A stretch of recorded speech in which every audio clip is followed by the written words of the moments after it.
उनकी पावन कथा श्रावण के महीने में श्रवण करने को प्राप्त हुई है। किसी भी तरह से आप भगवान का नाम ले रहे हैं, भगवान का भजन कर रहे हैं, भगवान का कीर्तन कर रहे हैं, भगवान का स्मरण कर रहे हैं, उसका फल आपको मिलना जरूर है।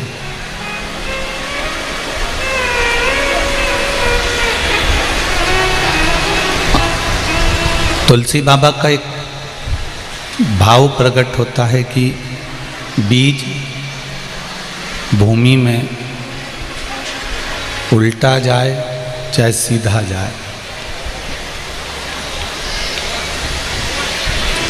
जमीन में अगर वो बीज गया है तो अंकुरित जरूर होगा, उसका पौधा, उसका वृक्ष जरूर लगेगा।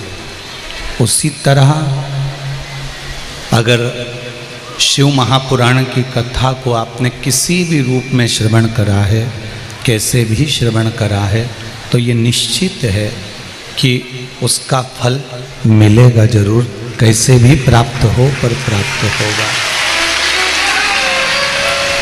मनुष्य की देह पालिए, मानव का शरीर पालिए, और मानव का शरीर पाने के बाद इस शरीर के अंतर्गत, इस हृदय के अंतर्गत यदि भगवान शंकर की कथा समा गई तो ये मान लें कि आपका जीवन सार्थक हो गया, हमारा जीवन सार्थक हो गया। ये निश्चित है, इसकी निश्चितता है कि भगवान की अविरल भक्ति मुक्ति केंद्र बिंदु है।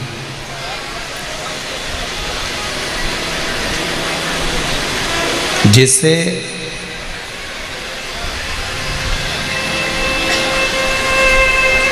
अहंकार व्यक्ति को परमात्मा के चरणों की ओर जाने नहीं देता,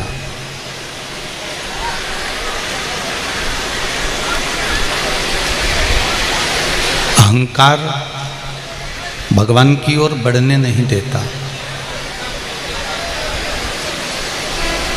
जिस जिस समय पर आप भगवान की ओर बढ़ने का प्रयास करते हैं, अहंकार आपको वहां जाने से रोकने लगता है। अभिमान भगवान के पास जाने से रोकने लगता है। पर हम यदि भगवान की शरणागति की ओर जा रहे हैं, हम भगवान के भजन की ओर जा रहे हैं, हम भगवान के कीर्तन की ओर जा रहे हैं, उसके स्मरण की ओर जा रहे हैं, और अहंकार को हमने एक कोने में बांधकर पटक दिया, उस समय पर आपकी चित्तवृत्ति में ये नहीं रहना चाहिए कि मैं कौन हूँ, मैं किस पद पर हूँ, मेरी सत्ता किस पद पर है, या मैं किस कुर्सी पर बैठा हुआ हूँ, मेरे पास पद कौन सा है, प्रतिष्ठा कौन सी है, मैं किस जगह का मालिक हूँ। ये सब चीज़ें छोड़ देना चाहिए।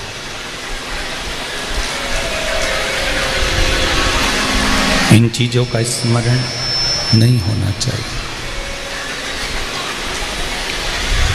और जब ये अहंकार के विचार, अभिमान के विचार, अभिमान की सत्ता के भाव, अहम के भाव दूर हटकर हम भगवान की शरणागति की ओर जाते हैं, तो उसका जो फल है, उसका जो रस तत्व है, वो एक अलग ही हो जाता है। मन और मकान, इन दोनों की सफाई, इन दोनों को साफ करना बहुत जरूरी है।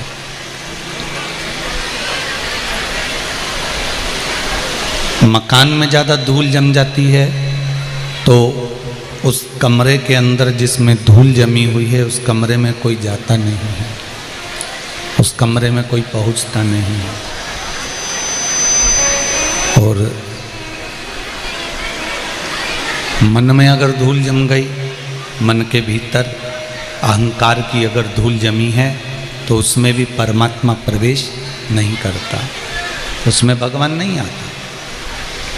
अच्छा, एक बात का विचार करिए, अपने हृदय पर एक बात का स्मरण करिएगा कि घर की धूल को, घर में जो धूल है उसको तो आप एक कपड़ा ले लेते हो, उस कपड़े से झटक देते हो, उस कपड़े से जड़ा देते हो, उस कपड़े से साफ कर देते हो,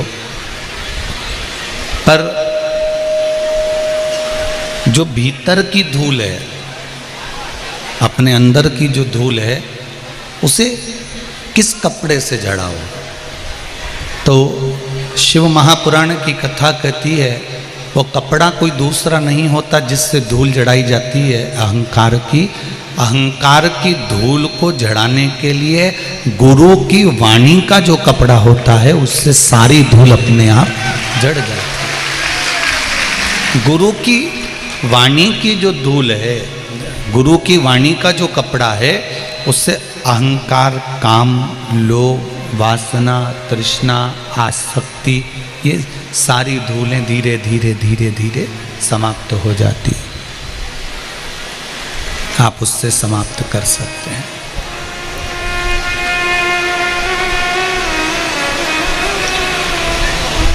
थोड़ा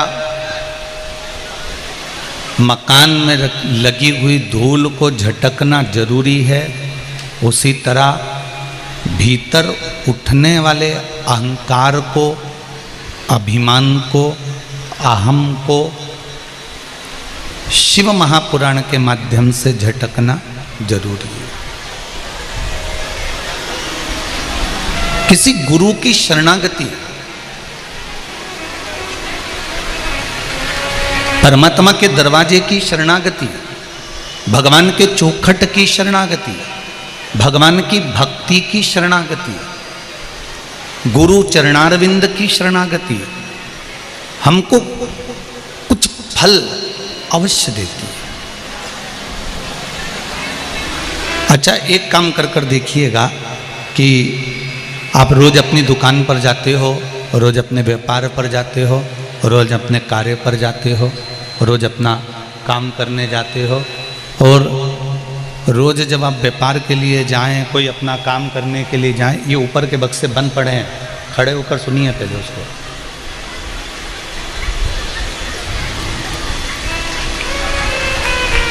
आप रोज व्यापार के लिए जाएं, या आप अपने काम के लिए जाएं, या आप दुकान के लिए जाएं, जिस भी कार्य के लिए आप जा रहे हैं, जिस भी कार्य के लिए आप पहुंच रहे हैं, रोज आप जिस रास्ते से जाते हैं उस रास्ते से जाओ, मना नहीं है।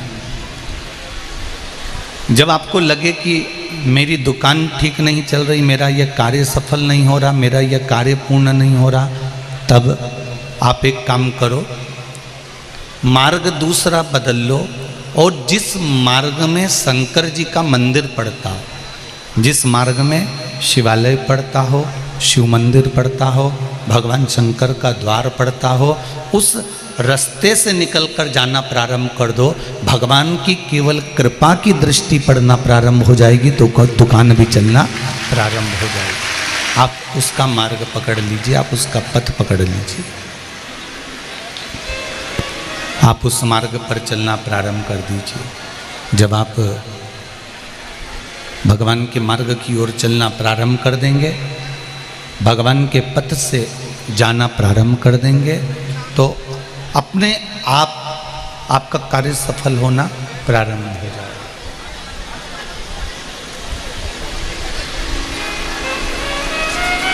एक बार भगवान शिव की भक्ति का जो फल है,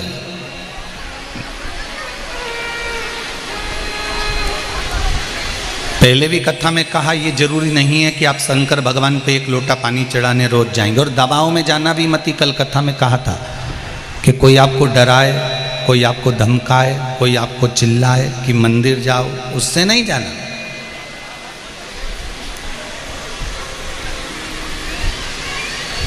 इतनी कथाओं में आप लोगों ने जितनी बार भी कथा सुनी होगी, जितने लोग आस्था चैनल पर सुन रहे हैं, फेसबुक यूट्यूब पर सुन रहे हैं, कभी हमने आपको ऐसा नहीं कहा होगा कि आप ये कार्य नहीं करोगे तो आपको ये कष्ट होगा। ये तो आपके दिल की बात है, ये तो आपके हृदय की बात है, ये आपकी चित्त वृत्ति की बात है, ये आपके मन की बात है। तेरे मंदिर में आना मेरा काम है और मेरी बिगड़ी बनाना तेरा काम। ये आपके ऊपर है कि आप भगवान के मंदिर जा रहे हैं, या आपके ऊपर है कि आप भगवान को जल चढ़ा रहे हैं, या आपके ऊपर है कि आप भगवान को एक बेलपत्र समर्पित कर रहे हैं, या आप भगवान को एक चावल का दाना चढ़ा रहे हैं। ये आपके ऊपर है, आपके ऊपर कोई दबाव नहीं होना चाहिए। भक्ति में, भजन में, कीर्तन में, स्मरण में, मंत्र जाप में, भगवान की भक्ति के अंतर्गत मंदिर जाने में, शिव महापुराण में जाने में, या सत्संग में जाने में कोई दबाव नहीं होना चाहिए। बिना दबाव के आप जब भगवान की भक्ति करोगे तो उसमें सुख मिलेगा। ध्यान देना,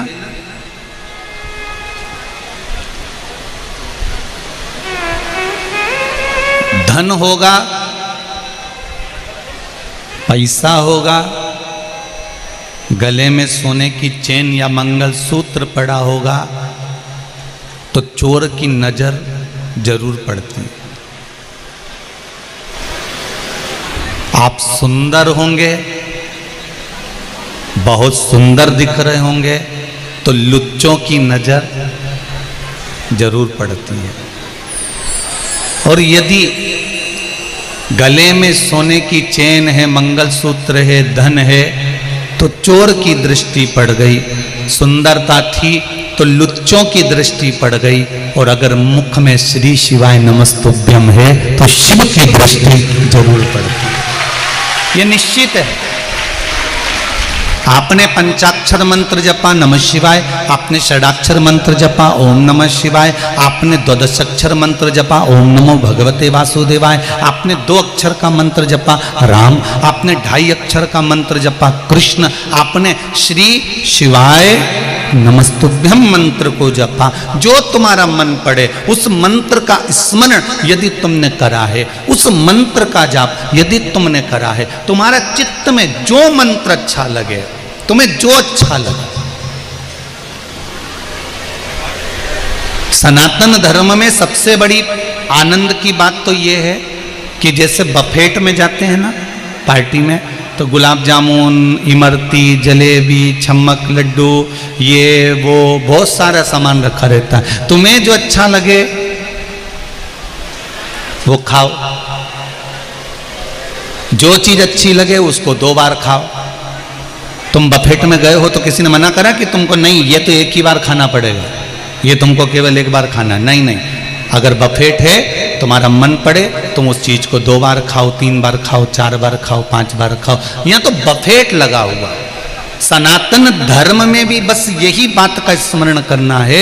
तुम चाहे राम कहो, तुम चाहे कृष्ण कहो, तुम चाहे शिव कहो, तुम चाहे 12 अक्षर बोलो, तुम चाहे पंचाक्षर बोलो, तुम चाहे षडाक्षर बोलो, तुम चाहे श्री शिवाय नमस्तुभ्यम बोलो, ये मंत्र तुम्हारे मन का होना चाहिए। हृदय जिस भाव से तुम जप रहे हो, चित्तवृत्ति से जप रहे हो, उस मंत्र की प्रबलता तुम्हारे भाव से होती है। आप जिस हृदय से, जिस भाव से जपोगे वो मंत्र उतना बलवान हो जाता है और मंत्र उतना फल देना प्रारंभ कर देता है। आप दिल से जपो, परमात्मा मन से स्मरण का जो सुख है, मंत्र का जो सुख है, वो हमारे हृदय से, हमारे दिल से, हमारे चित्त से जुड़ा हुआ है।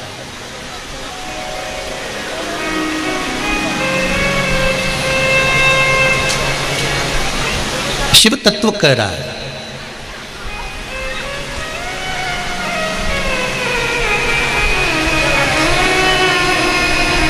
कल परम पूज्य गोस्वामी 1008 तुलसीदास बाबा की जयंती महोत्सव था।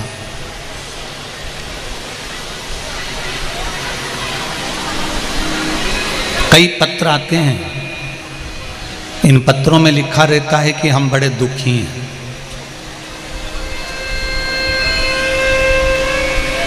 कई पत्र में लिखा रहता है कि हमारी जिंदगी में ये तकलीफें चल रही है। कई पत्र में लिखा रहता है कि गुरुजी आप हमारे दुख का कोई निवारण कर सकते हो क्या? तो पहले तो हम आपके हाथ जोड़कर क्षमा मांग लें कि ना तो हमको ज्योतिषी आती है, ना हमको कोई मंत्र आता है, ना हमको कोई तंत्र आता है, और ना हमको कोई ऐसी विद्या आती है कि घुमा के फूंक मार के फेंक दें और तुम्हारा दुख मिट जाए। ये भी नहीं है। ना हमारे पास में कोई बेल है, ना हमारे पास में कोई भभूति है। हमारे पास में तो ये शंकर की शिव महापुराण की कथा है और शंकर का नाम है श्री शिवाय नमस्तुभ्यम है, और एक लोटा जल सारी समस्या का हल है। इसके सिवाय हमारे पास में कुछ भी नहीं।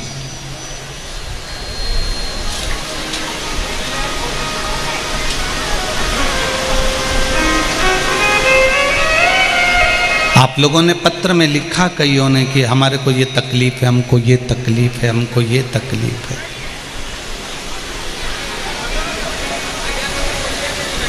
तुलसीदास जी जितनी तकलीफ तो शायद जिंदगी में आपको नहीं हुई होगी जितनी तुलसीदास जी को हुई थी। तुलसीदास जी का जन्म हुआ और पिता आत्मा राम जी ज्योतिष आचार्य थे, बड़े विद्वान, प्रखंड पंडित। तुलसीदास जी के पिताजी किसी का भाग्य देखकर लिख देते थे कि इसके भाग्य में इतना दुख है। उनके घर में बेटा हुआ तुलसीदास, तो उन्होंने जन्मदिन नहीं मनाया, पहले उसकी पत्रिका बनाई, और जैसे ही पत्रिका बनाई और उस पत्रिका में देखा तो तुलसीदास जी की पत्रिका में लिखा था कि इसका मुख जो देखेगा वो मर जाए।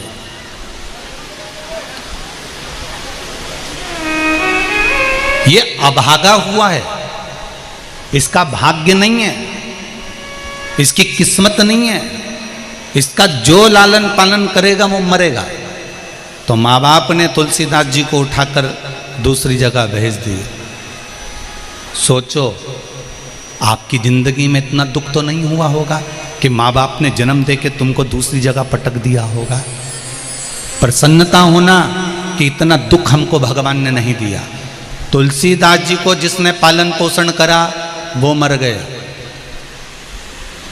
पूरे नगर में बात फैल गई, जो तुलसीदास जी का सुबह से मुंह देखेगा उसको कोई सुख की अनुभूति नहीं होगी। लोग जहां से तुलसीदास जी निकलते थे वहां से पर्दा कर लेते थे।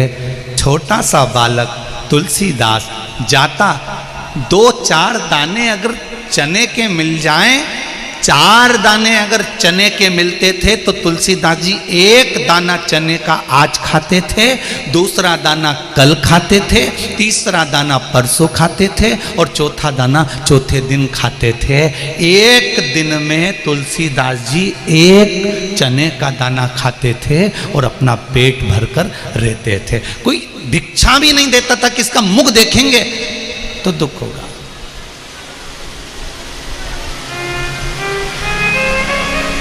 कोई भिक्षा भी नहीं दे रहा।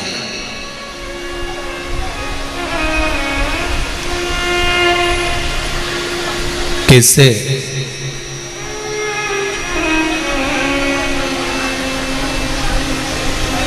तब एक संत श्री नरसिंहदास जी तुलसीदास जी को देखे, छोटा सा बच्चा, इससे सब नफरत करते हैं।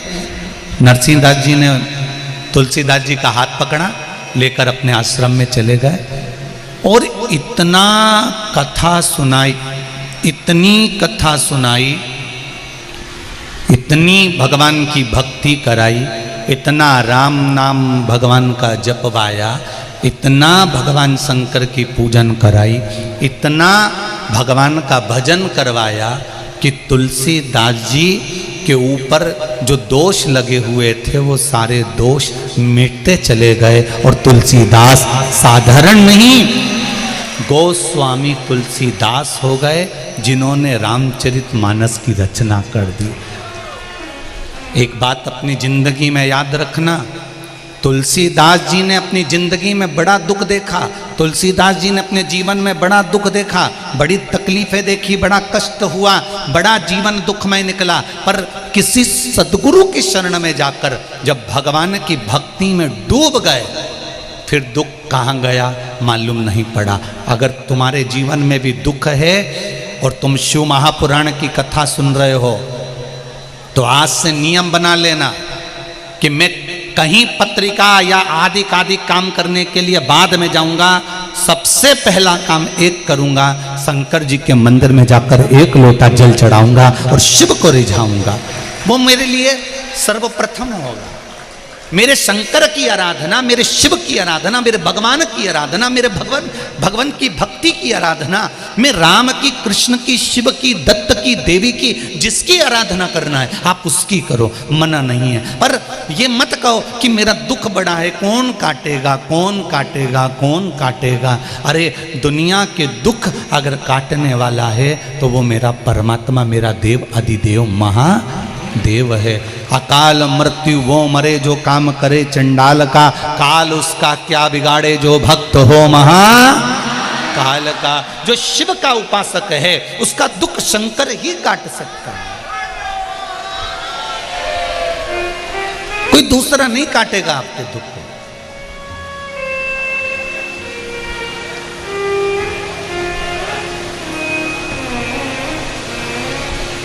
कितना जिंदगी में दुख था तुलसीदास जी के, पर कोई गुरु मिल गया, और गुरु मिला, उस गुरु ने जो भक्ति दी, उस गुरु ने जो भजन में लगाया, उस गुरु ने जो स्मरण में लगाया, उस गुरु ने जो संकीर्तन में लगाया, उस गुरु ने जो भगवान के भजन में लगा दिया, इतनी कथा सुनाई, इतनी कथा सुनाई कि रोम रोम में तुलसीदास जी के राम समा गया।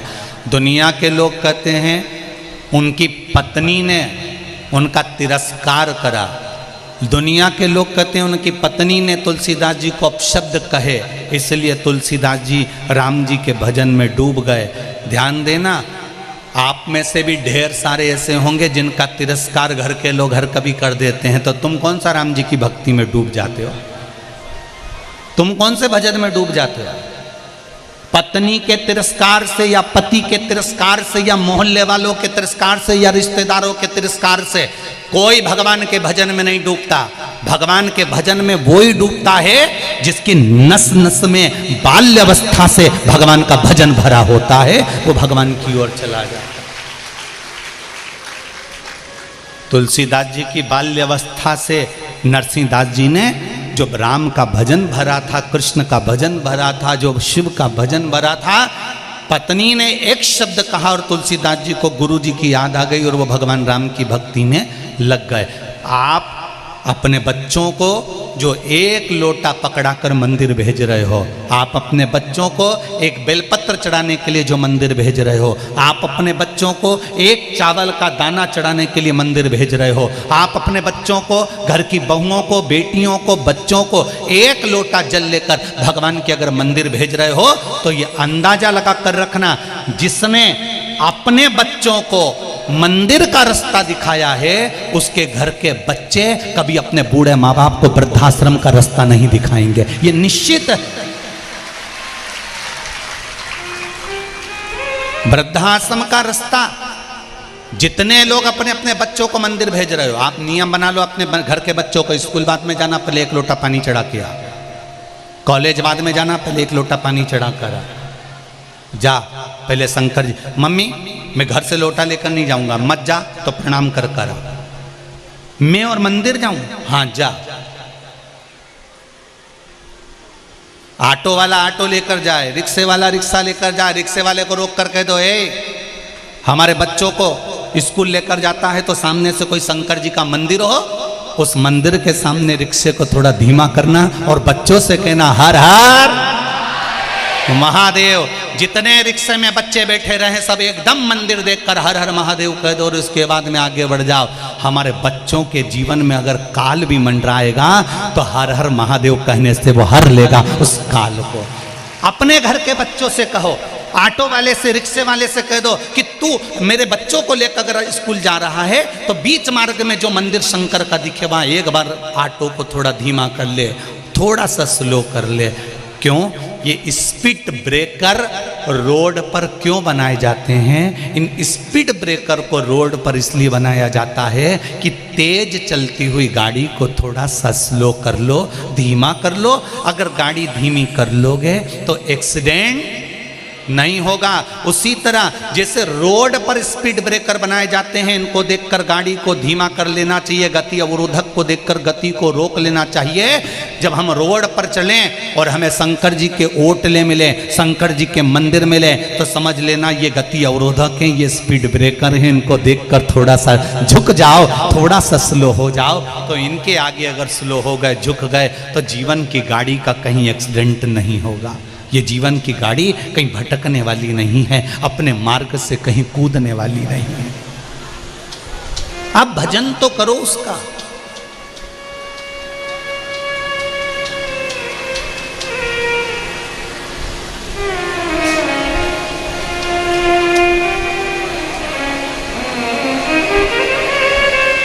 भगवान नहीं कहता कि तुम बहुत बड़ा काम करो।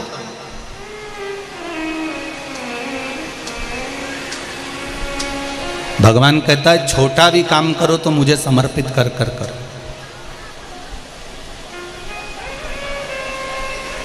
छोटा सा भी काम करो ना तो मुझे समर्पित कर कर करो।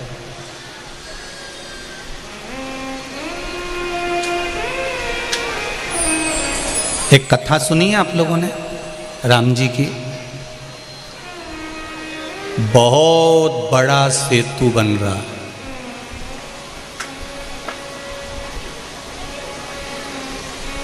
कौन बना रहे हैं?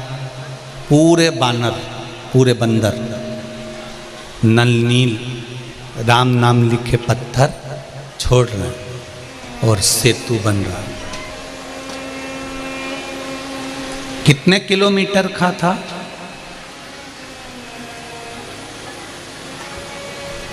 रामेश्वरम से लंका तक का जो सेतु बना था वो कितने किलोमीटर का था? 1200 किलोमीटर का।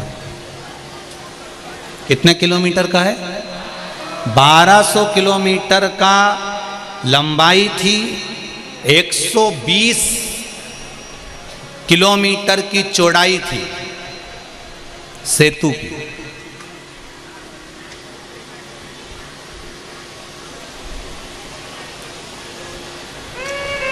पूरे इंडिया में ढूंढिया, इंडिया में तो इंडिया में, पूरे विश्व में ढूंढिया, इतनी चौड़ाई की कोई रोड मिल जाए तो, कोई पुल मिल जाए। 120 किलोमीटर की चौड़ाई और 1200 किलोमीटर की लंबाई, इतना लंबा सेतु बानर बना रहे थे। सब बड़े बड़े पत्थर ला रहे थे, बड़े बड़े पत्थरों को ढूंढ कर ला रहे थे। और एक छोटी सी गिलहरी, छोटी सी, क्या कर रही थी? शरीर पे रेत चिपकाकर वो पत्थरों पर जड़ा रही थी, पत्थरों पर जड़ा रही।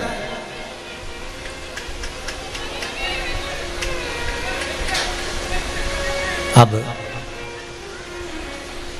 पत्थरों पर रेत झड़ाई जा रही है। हनुमान जी ने गिलहरी को देखा और गिलहरी को देखकर हनुमान जी ने कहा, हे गिलहरी, हे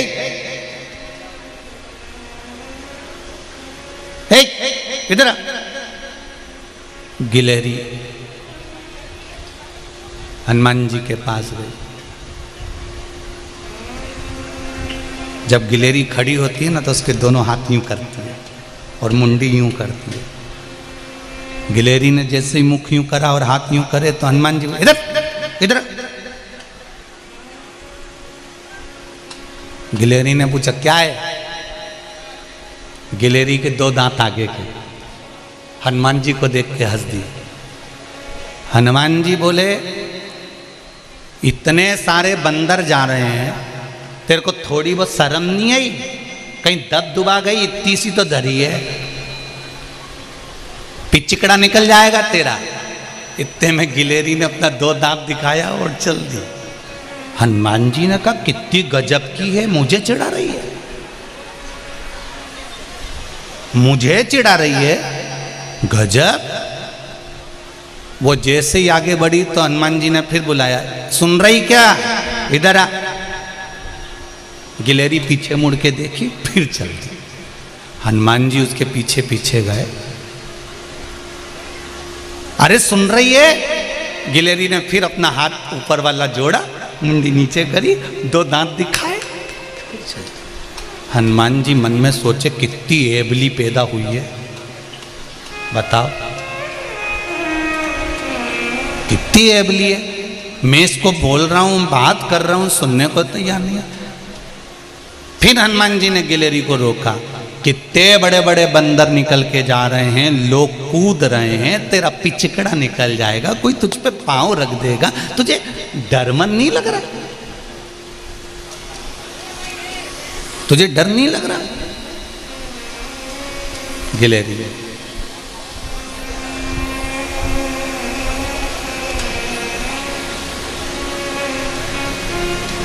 हनुमान जी ने कहा थोड़ा डर के काम कर, तेरे कोई काम की जरूरत नहीं है यहाँ पे।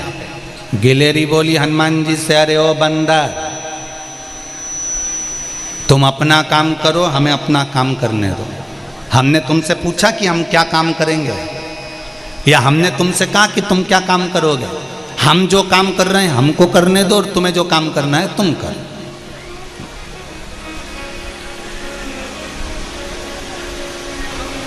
इतने में गिलहरी काम में लग गई।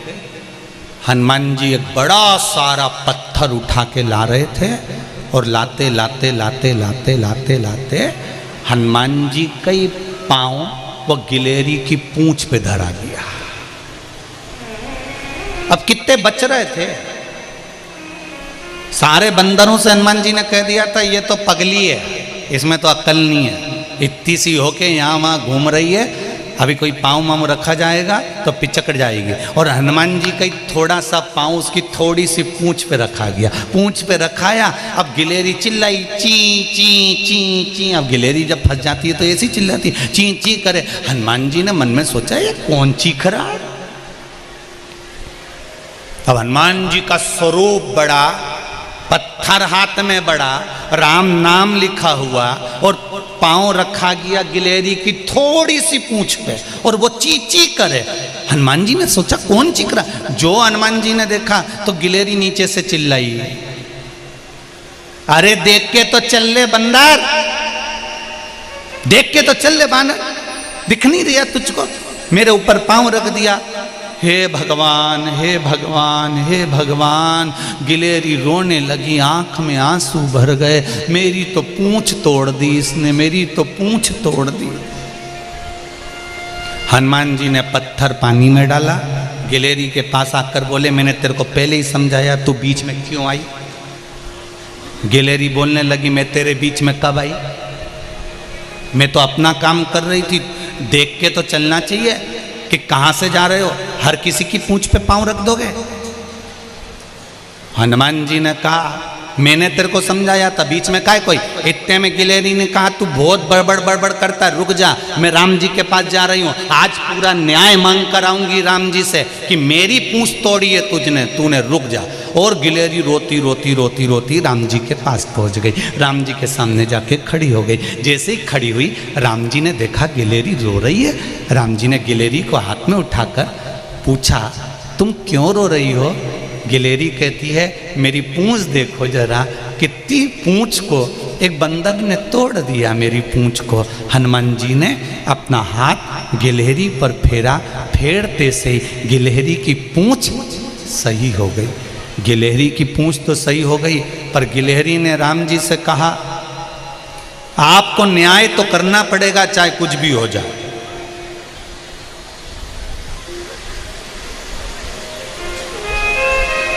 आपको न्याय तो करना पड़ेगा। राम जी ने पूछा क्या न्याय चाहिए? जिसने मेरी पूंछ तोड़ी है आप उसको बुलाओ। तो राम जी बोले इतने सारे बंदर में किसने तेरी पूंछ तोड़ी? गिलेरी बोलती है मैं उसको अच्छी तरह से पहचानती हूँ, बहुत बोलता है वो, मैं उसको अच्छी तरह से जानती हूँ, बहुत बोलता है और बहुत ज्ञान की बात करता है। अच्छा मैं बुला के लाऊं उसको? राम जी ने कहा जा बुला ला। और गिलेरी दौड़ के गई, अभी तो पूंछ दुख रही थी और अब दौड़ के गई। जब किसी की शिकायत करने का समय होता है ना, दो बच्चों को देखना, वो कितना ही रो रिया होगा और उससे कह दो जा बुला के ला तेरे भाई को, दौड़ के और बुला के ले आएगा। यही था। और गिलेरी गई और हनुमान जी को बुला के ले आई। हनुमान जी ने कहा कहाँ ले जा रही है मुझको? गिलेरी कहती है चलो तो जरा राम जी के पास, खूब सेंसा बनते हो ना, चलो जरा। और राम जी के पास लाकर गिलेरी को खड़ा कर दिया। राम जी ने कहा हनुमान तुम? हाँ प्रभु। तुमने इसकी पूंछ पर पांव क्यों रखा? हनुमान जी बोले पूछ लो मैंने इसको कितना समझाया था, ये समझने को ही तैयार नहीं, बीच बीच में फुदक के उचक के आ जा रही। पांव रखा गया, इसकी पूंछ पर पांव रखा है। पर प्रभु अब तो ये ठीक हो गई ना, इससे पूछो कि ये मां कर क्या रही थी बार बार बार बार।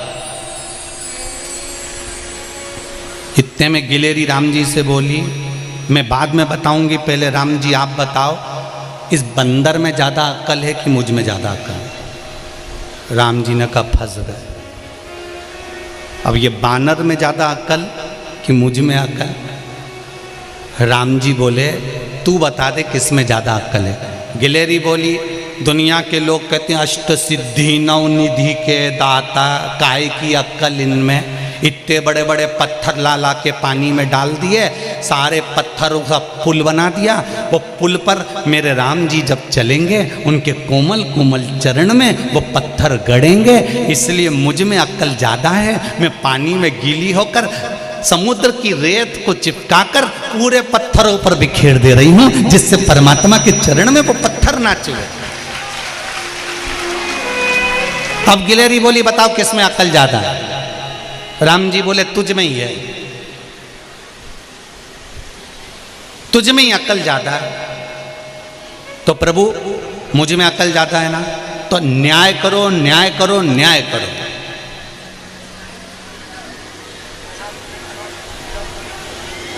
न्याय करा जाए। राम जी ने पूछा तू बता दे क्या न्याय करना है? हनुमान जी को बुलाया राम जी ने और राम जी ने कहा हनुमान तूने गिलहरी के पांव पर, इस पूंछ पर पांव रखा है, इसकी पूंछ को तूने खंडित करा है, इसलिए हनुमान एक बार तेरी भी पूंछ खंडित जरूर होगी, ये निश्चित है, ये निश्चित है। हम पहले भी कथा में कहे मत बुरे कर्म कर बंदे वरना पछताएगा, भगवान की आंखों से तू बच नहीं पाएगा, तू बच नहीं पाएगा। अरे ओ अज्ञानी मत करना दानी। हम कई बार आप लोगों से कहें जैसा कर्म करेंगे वैसा भोगना पड़ेगा। हनुमान तूने गिलहरी की पूंछ को छिन्न करा है, तेरी भी पूंछ छिन्न जरूर होगी। गिलहरी बोली ये कोई न्याय नहीं है, इसको कोई न्याय कहते हैं? पूंछ पे मेरे पांव रखा है तो मुझसे पूछा जाए कि हनुमान जी के साथ क्या करना? राम जी मन में सोचे कितनी तेज है ये। अच्छा बता क्या करना तू बता। गिलेरी बोली, इसने मेरी पूंछ पे लात रखी थी, इसलिए राम जी आप हनुमान के सिर पे लात रखो। हनुमान जी के सिर पर राम जी आप लात रखो। हनुमान ने अपना सिर नीचे करा, राम जी ने लात रखी। हनुमान की आंख से आंसू बहने लगे। गिलेरी पास में आके बोली, मेरी पूंछ पे लात रखी थी तो मैं भी रोई थी, तेरे सिर पे लात रखा ही तू भी रो रहा है। हनुमान जी कहते हैं, गिलेरी आज तक परमात्मा ने अपना चरण मेरे मस्तक पर नहीं रखा था, तेरी कृपा से आज वो सिर पर रखा है। ये तेरी कृपा है, तेरी उदारता है, तेरी दया है, जो प्रभु का चरण मेरे मस्तक पर रखा गया।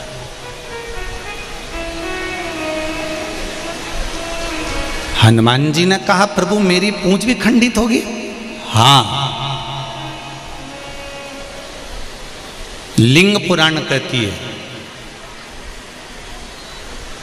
स्कंद पुराण कहती है, शिव महापुराण कहती है, जब रामेश्वर धाम की स्थापना हो रही थी, हनुमान जी से कहा गया था, जाओ कैलाश पर्वत से शंकर भगवान का एक स्वरूप शिवलिंग लेकर आओ। हनुमान जी कैलाश पर्वत गए शिवलिंग लेने के लिए।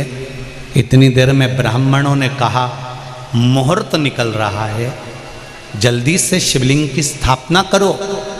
राम जी ने सोचा शिवलिंग की स्थापना तो सीता जी से कहा, तुम एक काम करो बालू रेत का शिवलिंग बना दो। सीता जी ने बालू रेत का शिवलिंग बनाया, राम जी ने साथ मिलकर स्थापना करी। ब्राह्मणों ने मंत्र बोले, पूजन करी, पाठ करी, आराधना करी और स्थापना कर दी। थोड़ी देर बाद हनुमान जी शिवलिंग लेकर पहुंच गए। हनुमान जी ने कहा, प्रभु मैं ये शिवलिंग लेकर आया हूँ। राम जी ने कहा, ब्राह्मणों के कहने पर हमने बालू का शिवलिंग बनाकर स्थापना कर दी, रामेश्वर धाम की स्थापना हमने कर दी। हनुमान जी रोने लगे, प्रभु क्या ये कैलाश से लाया हुआ शिवलिंग नहीं रखोगे? भगवान कहने लगे, अब तू बता। हनुमान जी कहने लगे, प्रभु आपने तो मेरे साथ में छल कर दिया, मुझे कैलाश भेज दिया और अपनी स्थापना कर दी। हनुमान जी के शब्द सुने तो राम जी ने कहा, एक काम करो, इस शिवलिंग को हटा दो, तुम जो शिवलिंग कैलाश पे से लेकर आए हो वो रख दो। हनुमान जी ने कहा, मैं अब भी रखता हूँ। हनुमान जी ने शिवलिंग नीचे रखा, बालू मिट्टी के शिवलिंग को, रेत के शिवलिंग को हनुमान जी उठाने लगे। जब हनुमान जी रेत के शिवलिंग को उठाने लगे तो पूरी की पूरी पृथ्वी उछलने लगी। हनुमान जी ने देखा, ये तो पूरी पृथ्वी उछल रही है। हनुमान जी ने देखा ये शिवलिंग नहीं उठ पा रहा। तब हनुमान जी को लगा ये से उठने वाला नहीं है। कपी का पूरा बल, बानर का पूरा बल उसकी पूंछ में होता है। तो हनुमान जी ने शिवलिंग को पूंछ से लपेट लिया और लपेट कर जब खींचा बालू के शिवलिंग को, तो हनुमान जी की पूंछ खंडित हो गई, क्योंकि राम जी ने कहा था, गिलहरी की पूंछ छिन्न हुई है तो तेरी भी पूंछ छिन्न होगी। हनुमान जी का नाम पड़ गया, छिन्न पूंछ मस्त हनुमान। महाराज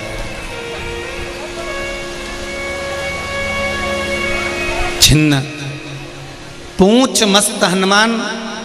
हनुमान जी ने देखा कि शिवलिंग नहीं हिल रहा। हनुमान जी से राम जी ने कहा, तुम जो शिवलिंग लेकर आए हो वो ले जाकर एक दूसरे स्थान पर रख दो। हनुमान हम वर देते हैं, रामेश्वरम का दर्शन करने वाला यदि हनुमान जी के द्वारा लाए हुए शिवलिंग का दर्शन नहीं करेगा तो उसको रामेश्वर के दर्शन का फल नहीं मिलेगा। भगवान ने उस शिवलिंग का नाम हनुमतेश्वर शिवलिंग रख दिया, हनुमतेश्वर महादेव रख दिया। आप में से जितने लोग रामेश्वर गए होंगे, कौन कौन गया है रामेश्वर? गए हो? तो रामेश्वर से हनुमतेश्वर गए हो? रामेश्वर से हनुमतेश्वर शिवलिंग जाना पड़ता है। वहीं पर छिन्न मस्त हनुमान जी हैं, जिनकी पूंछ छिन्न, पूंछ छिन्न हनुमान जी जिनकी पूंछ छिन्न है, उसी के पास में हनुमतेश्वर। विराजमान। तो यहां शिव महापुराण की कथा कर रही है, भगवान को तुम्हारा बहुत सारा धन नहीं चाहिए, भगवान को तुम्हारा बहुत सारी दौलत नहीं चाहिए, भगवान को तुम्हारी बहुत सारी संपदा नहीं चाहिए, भगवान को तुम्हारा बहुत सारा वैभव नहीं चाहिए। भगवान तो कहते हैं जैसे गिलहरी ने अपने शरीर पर रेत को चिपका कर छोड़ा था, ऐसा थोड़ा सा भी, एक चावल का दाना भी, एक बेलपत्र भी अगर आप भगवान शंकर को समर्पित कर रहे हो तो उसका फल आपको प्राप्त जरूर होगा। ये निश्चित है, उसका फल मिलेगा, तो मिलेगा। वो फल खाली नहीं जाएगा। आप शिव की आराधना में डूबे हो, शंकर की आराधना कर रहे हो,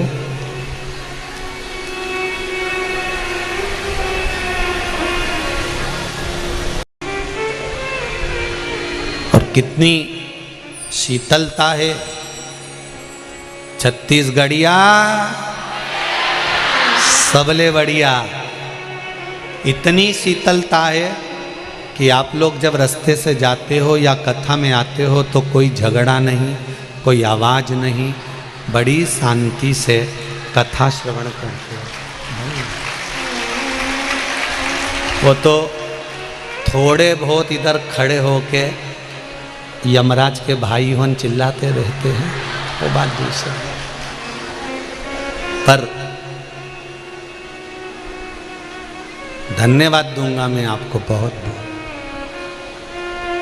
बहुत बहुत धन्यवाद। हजारों लोग रात्रि को यहाँ पर रुकते हैं। शर्मा परिवार को धन्यवाद दूंगा, उनकी व्यवस्था शर्मा जी आपने बहुत सुचारू रूप से करी है, उसके लिए बहुत बहुत धन्यवाद, बहुत बहुत धन्यवाद।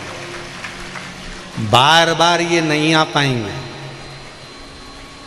बार बार ये नहीं आ सकते। तुम इनको अपने रिश्तेदारों को 50 बार फोन लगाकर बुलाओगे तो नहीं आएंगे। पर आज भाटा पारा के एक एक घर में रिश्तेदार भरे हैं, बिना बुलाए शिव जी ने भेजे हैं, शंकर जी से। इनको बुलाओगे तो नहीं आएंगे, फोन लगाओगे तो नहीं आएंगे, निमंत्रण पत्रिका देकर आओगे तो नहीं आएंगे। केवल शंकर के कहने पर, शिव के कहने पर आप इतनी संख्या में आए हो, बहुत बहुत बाबा की कृपा है, बाबा की दया, करुणा, उदारता है जो आपकी जिंदगी में शंकर समाया है, शिव है और विश्वास है शंकर पर। इसलिए आप लोग इतनी संख्या में आए हो तो विचार करना, आप शंकर के दरवाजे पर आए हो, तुम्हारे दुख की घड़ी में मेरा महादेव भी नंदी लेकर खड़ा मिलेगा, वहीं जहां चाहोगे उस स्थान पर मिलेगा। जिसने दिल लगा लिया बाबा से, बाबा उसका हो गया।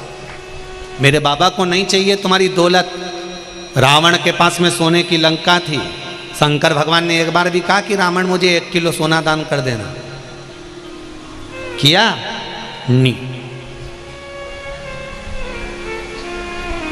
कुबेर के पास में ढेरों संपदा थी, शंकर भगवान ने चोर को कुबेर बना दिया था, पर कभी कुबेर से नहीं कहा कि मेरी पत्नी के रहने के लिए घर नहीं है तो तू घर बना देना, कभी नहीं कहा।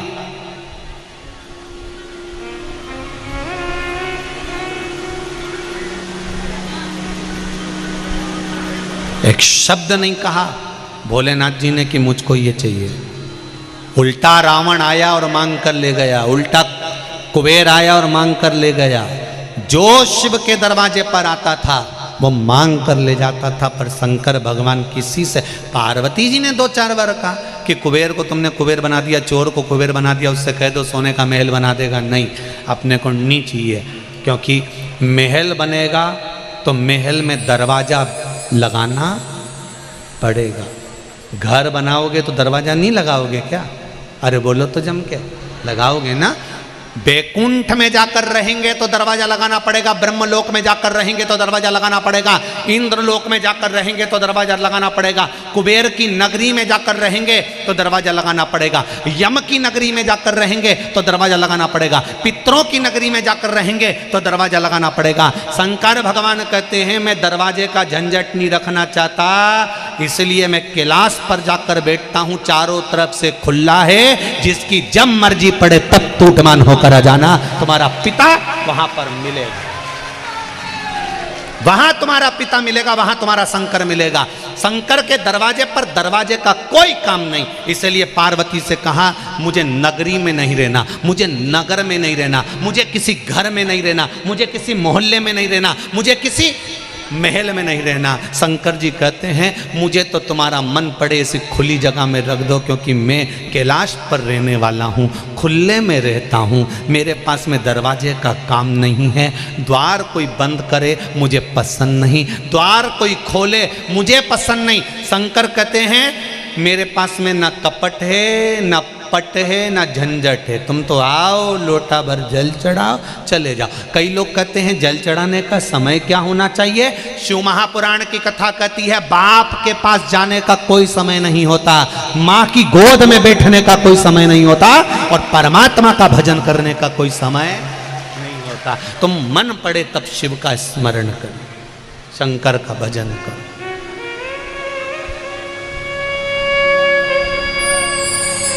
काम कर रहे हो, रोटी बना रहे हो, ओम नमः शिवाय, नमः शिवाय, श्री शिवाय नमस्तु, राम कृष्ण ओम नमो भगवते वासुदेव। तुम्हारा मन पड़े वो भजो, पर कर्म करते करते भी भजोगे तो वो स्वीकार करो, उसकी भक्ति में वो बल है।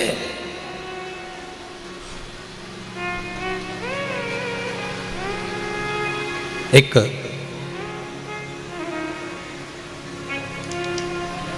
संवाद आता है,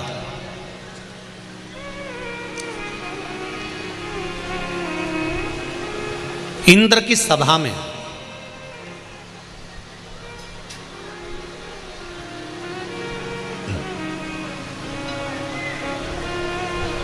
संगीत गाने वाला पुष्पदंत गंधर्व रहता था। क्या नाम था? जम के बोलो जरा। पुष्पदंत गंधर्व।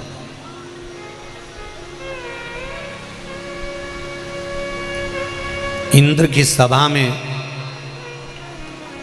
गायन का काम उसका था। जैसे इंद्र को अप्सराओं का नृत्य प्रिय था, तो पुष्प गंधर्व का गाना इंद्र को प्रिय था। पुष्प गंधर्व, पुष्पदंत, ये जो पुष्पदंत गंधर्व है ये शंकर का बड़ा उपासक था। शिव के भजन बिना एक मिनट नहीं रहता था। इंद्र की सभा में जब गाने बैठता था तो पहले शंकर का गुणगान करता था। हमने आपसे भी ये बात कही है, किटी पार्टी चालू करो तो पहले श्री शिवाय नमस्तुभ्यम। हम तो सबसे कहेंगे कि शादी में अगर भोजन भी चालू कर रहे हो तो एक बार श्री शिवाय नमस्तुभ्यम। जन्मदिन भी मनाओ तो श्री शिवाय नमस्तुभ्यम। आप एक बार पहल तो करो शंकर जी के नाम को लेने की। तुमने उसका नाम लेना प्रारंभ करा और उसने तुम्हारे मार्ग प्रशस्त कर दिया। पुष्पदंत इंद्र की सभा में बैठकर जब गाना प्रारंभ करता था तो सबसे पहले शंकर जी का भजन गाता था। एक दिन इंद्र को क्रोध आ गया। इंद्र ने बुलाया पुष्पदंत को, ये पुष्पदंत इधर आओ, सभा हमारी, बैठे हमारी सभा में और तुम भजन कर रहे हो शंकर जी का। ऐसे कई लोग हैं इंद्र जैसे, कई लोग इंद्र जैसे हैं जिनको भगवान का नाम नहीं सुहाता। तुम किसी किसी मंदिर में जाकर या कोई के सामने बैठकर तुम एकदम श्री शिवाय नमस्तुभ्यम मंत्र बोलना चालू कर दो तो लोग कह देंगे आ गई सीवर वाले महाराज की चेली। लोगों को इतना किसी किसी को इंद्र जैसा खार भरा होता है अंदर से कि श्री शिवाय नमस्तुभ्यम बोला और इनको काली मिर्ची पीसी हुई लगी, बस तुमने बोला और इनको चिपकी।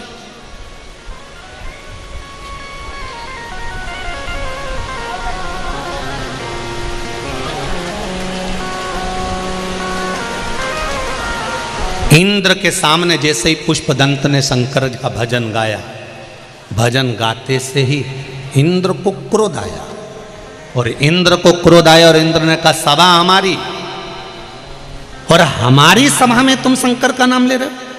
पुष्पदंत इधर आओ, कल से इस सभा में शंकर का नाम नहीं होना चाहिए। तो पुष्पदंत ने कह दिया हाथ जोड़ता हूं, कल से मैं भजन गाने गीत गाने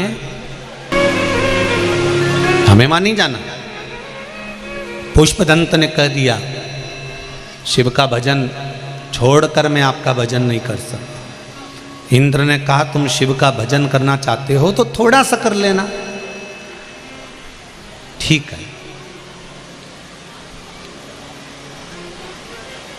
ठीक है कोई दिक्कत। आधी में पुनी बहुत उतना, थोड़ा सा भी भजन करूंगा तो उससे मुझे फल मिल जाए।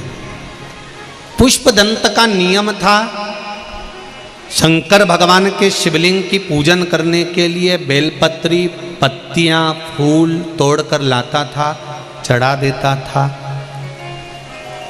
आज पुष्पदंत फूल पत्ती लेकर जा रहा था और बीच में एक नगर पड़ गया। उस नगर का राजा का नाम था चित्ररथ और चित्ररथ राजा के उस नगर में प्रवेश करा, वहीं से निकल रहा था। चित्ररथ राजा के नगर में राजा चित्ररथ भी शंकर भगवान का भजन करने वाला था, शिव की उपासना करने वाला था, शंकर का गुणगान करने वाला था। तो चित्ररथ ने शंकर भगवान की पूजन के लिए एक बगीचा, एक उद्यान लगा रखा था।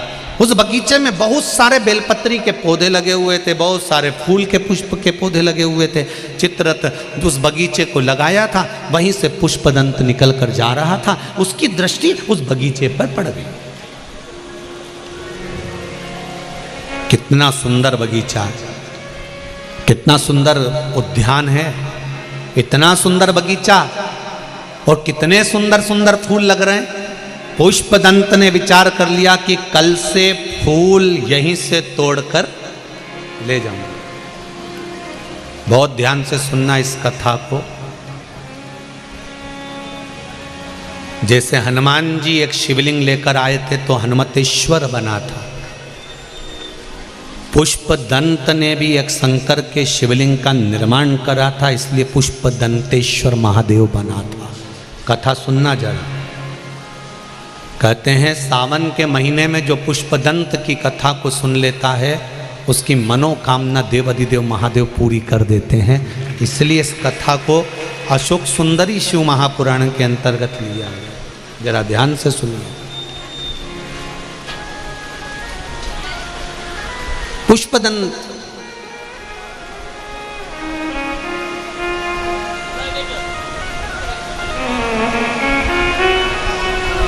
और वो पुष्पदंत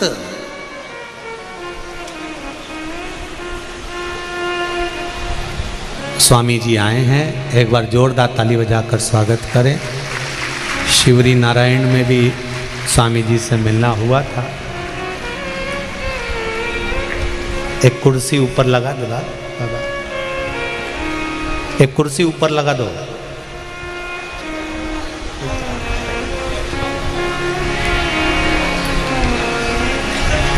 बोल काशी विश्वनाथ भगवान की जय। पुष्पदंत का संवाद कर रहा है।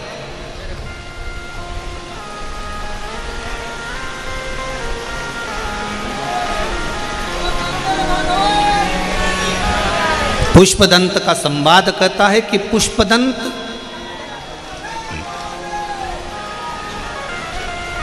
हाँ मैं बस बस ठीक है।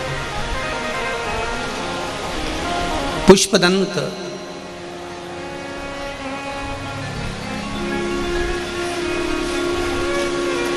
जिन्होंने उद्यान को देख लिया और उद्यान देखकर, बगीचा देखकर पुष्पदंत ने ये विचार कर लिया कि अब मेरे को ये पुष्प यहां से लेकर जाना।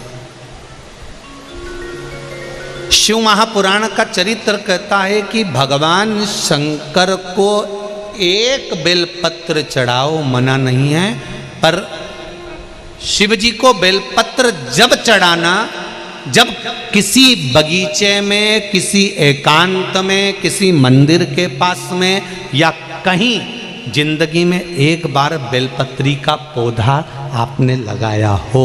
जब कहीं एक पौधा लगाओ तो एक बेलपत्र चढ़ाने के हकदार बनते हो आप।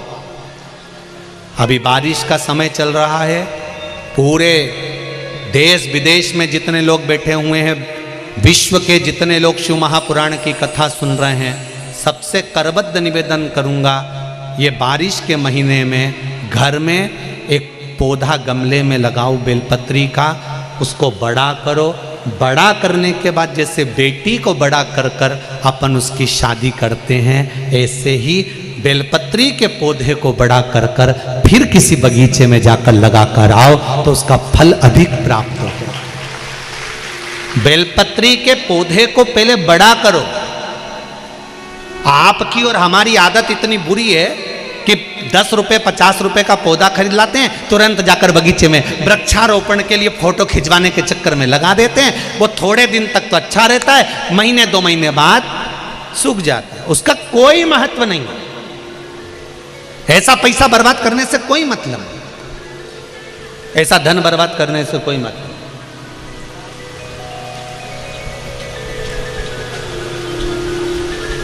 उस धन की कोई परिभाषा है, उसकी कोई महत्वता नहीं है कि आपने एक पौधा लाए, लगाया, पौधा लगा दिया, उसका कोई मूल तत्व नहीं, उसका कोई महत्व नहीं। आइए महाराज।